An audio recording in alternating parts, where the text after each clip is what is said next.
Hey guys, so today I want to do something a little bit different. I just finished reading Bridgerton, the Duke and I, and instead of going into my whole thoughts on the book, I actually want to do a comparison, the book versus the show.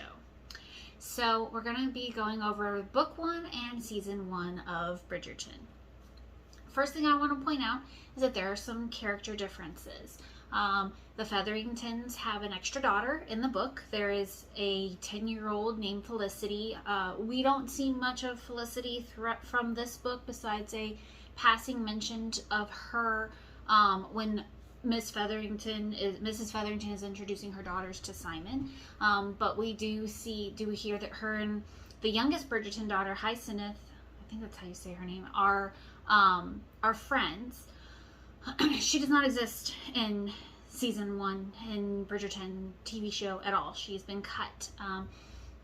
Mainly, I believe she's been cut because of Miss Marina Thompson, who was added to the show as an extra tension, showing up as being a relation of the Featheringtons and needing to be sponsored for the season, and then coming to find out that she's actually pregnant with someone's baby, and trying to trick Colin Bridgerton into marrying her, which doesn't actually work out. But in the book, there is no Miss Thompson. She doesn't exist. Another change from show to book is Mr. Featherington. In the book, he's dead. He's been dead for 3 years.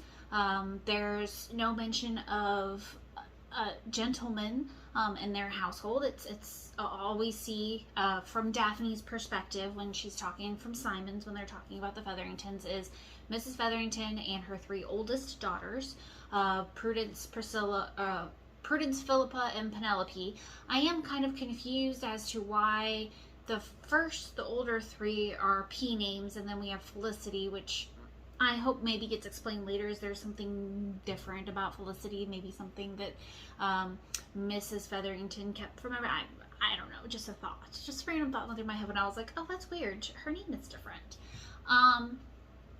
But yes, Mr. Featherington is dead in the book. In the show, Mr. Featherington is alive, and he has a gambling problem. And he manages to gamble away most of all of his money, and then makes a bet on a boxing match, which he talks Simon's friend into throwing, and it's supposed to be a big payout for the both of them. And while Mr. Featherington gets his big payout, the gentleman who he gets his big payout for forced him to kill himself. Simon's friend, the boxer friend, is not in the book.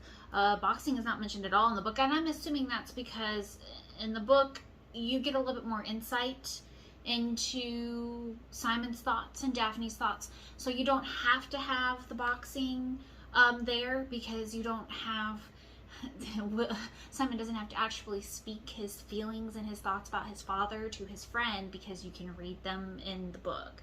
So I'm assuming they added that aspect to kind of give way for Simon to be able to express himself. A few other slight small changes. Nigel Brooke is in the book. In fact, he in the book is how Miss Bridgerton, Daphne, and Simon first meet. Of course, Anthony and Simon have drinks at White's, and Anthony warns him off his sister. And so when Simon first runs into her, she's having problems with Brooke because he won't leave her alone. He professes his love and wants her to marry him, and keeps saying that she's the only one that will marry him. And Simon, wants to step in to rescue her, and she punches Brooke, and he passes out because he's so drunk. And of course, then Simon's like, okay, well, this girl is a lot tougher than I thought. They get to talking, and he's intrigued. And then Nigel gets up, accosts her. Simon punches him as well. He passes out, and it kind of turns into this thing where then he realizes or finds out that she's Daphne Bridgerton, and off limits. We don't see Nigel again through the whole rest of the book. There is a mention of him at the end of the book. He marries Miss Philippa Featherington.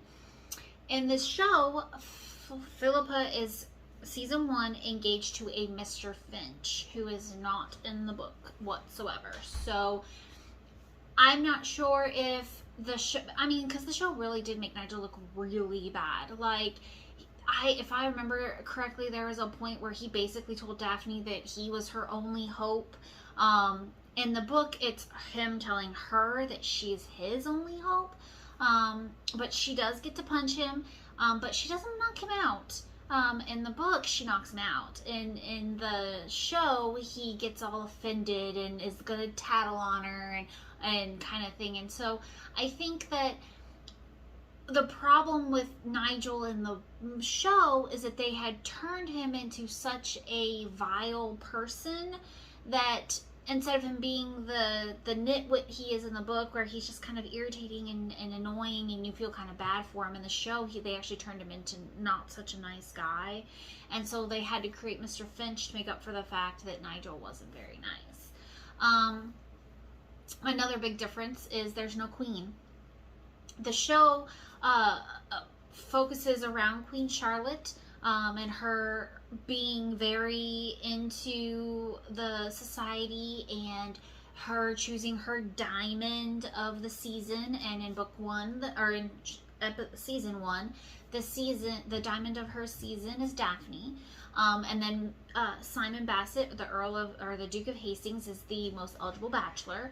And it just so happens that those two are who end up together, but you don't see the queen at all in the book. She's not mentioned. She's not a character. She has nothing to do with the book.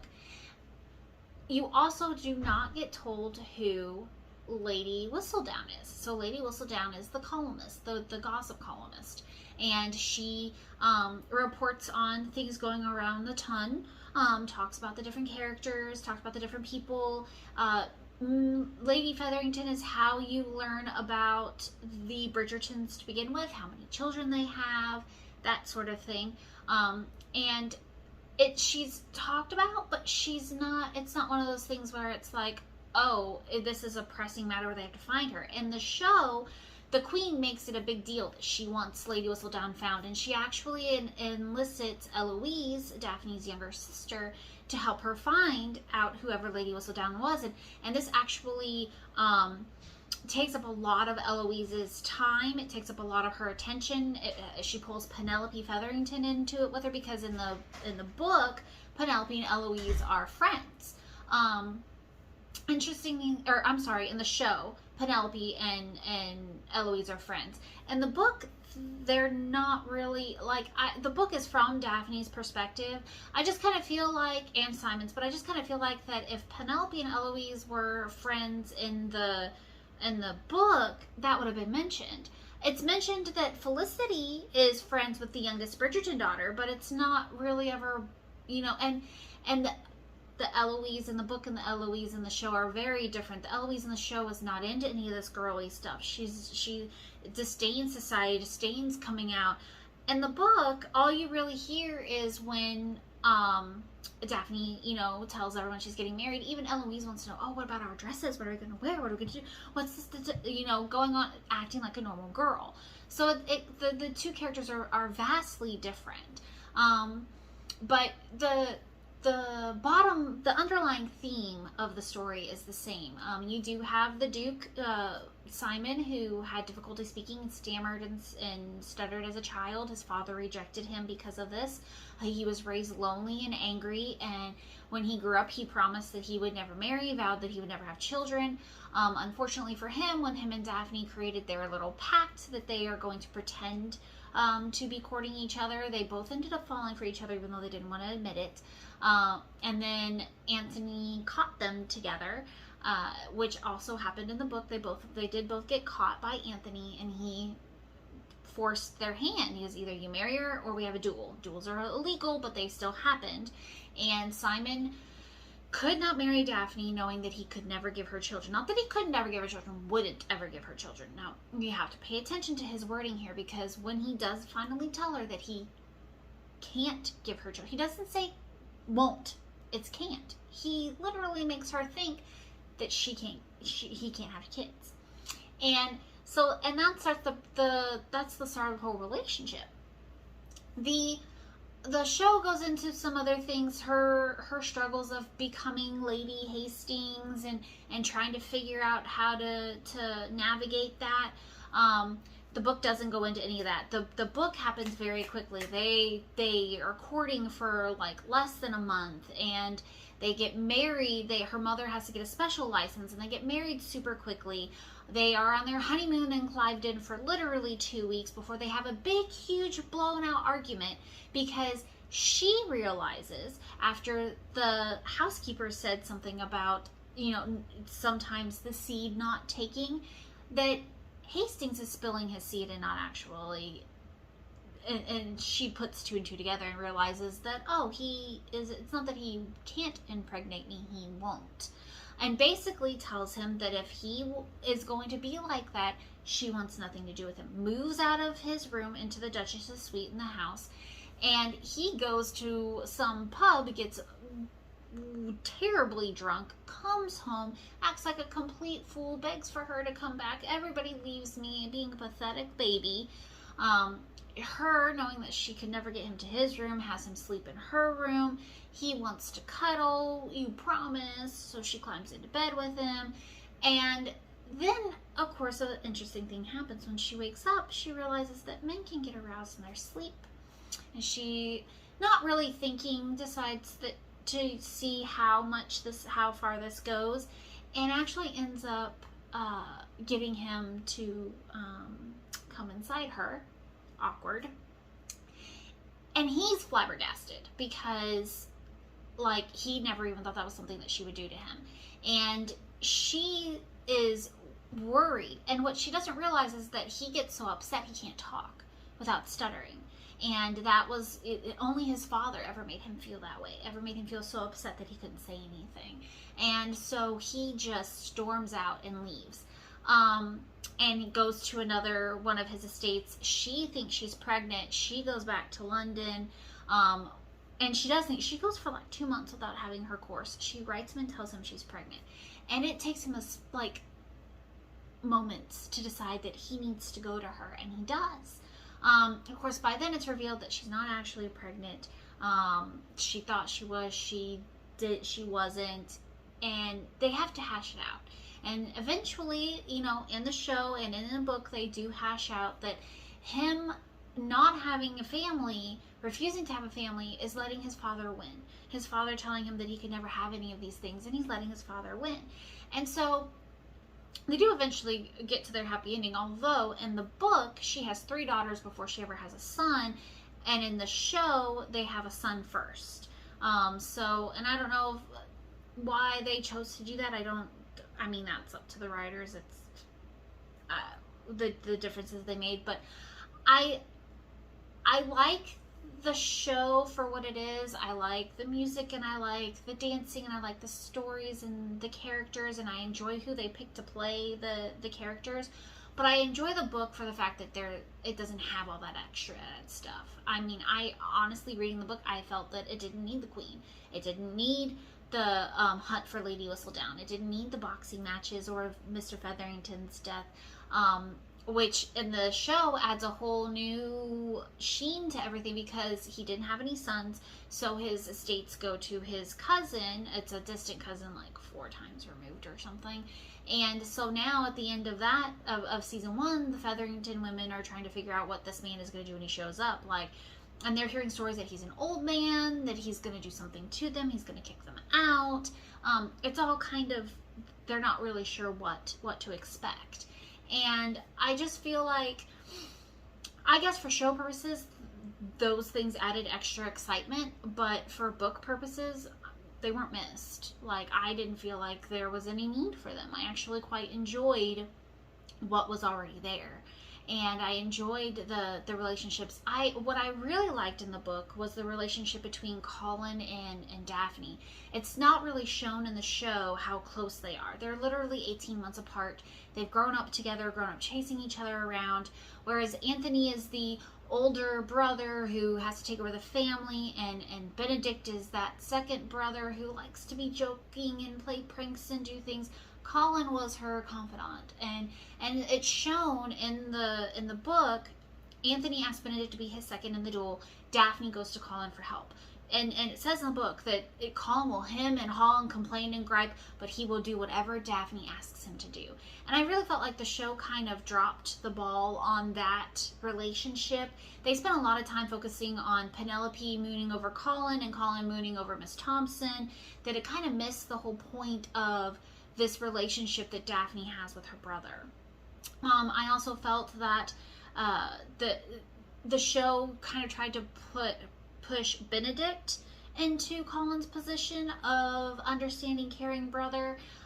There was a scene in one of the episodes where Eloise was sitting on a swing and Benedict went out to sit with her and talk, and I felt like that it was something added to the show that's not in the book, because the book is not from Eloise's point of view, so we don't know anything about Eloise beyond the fact that she's one of the Bridgerton girls, and that she's not out yet.